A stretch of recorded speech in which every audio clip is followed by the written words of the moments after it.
तर जय महाराष्ट्र भावांनो, करूया आजच्या ब्लॉगला सुरुवात। आणि आज सकाळी मी नाश्त्याला खाल्लं ओट्स आणि चहा।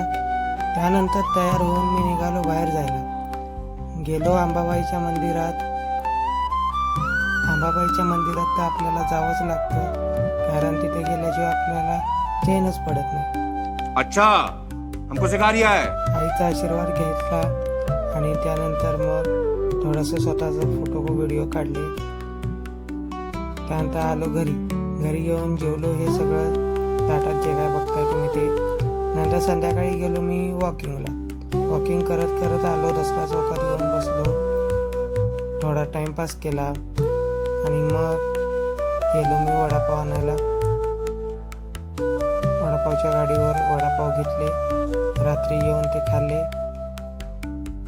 आणि थोडा अभ्यास केला। तसं मला अभ्यास करायला आवडत नाही, पण व्हिडिओसाठी करावं लागतं आणि थोडासा अभ्यास करून झालं पण बस केलं। आजच्या ब्लॉगमध्ये एवढंच, धन्यवाद। रोज तुम्ही कुठं तर बसायला जाताय, काय तर करताय आणि एकदमच जर तुम्ही तिथं जायचं बंद केलं तर पहिले 1-2 दिवस बाकीच्यांना असं वाटेल की तुम्ही नाही आहे, तुमची कमी त्यांना भासवेल। परंतु तुम्ही जर तिथे गेलाच नाहीत तर त्यांना पण फरक पडायचा बंद पडेल आणि ते तुम्हाला विसरून जातील एक दिवस। त्याच्यामुळं जिथं जाता तिथं रोज जावा आणि आपली ओळख तिथे ठेवा।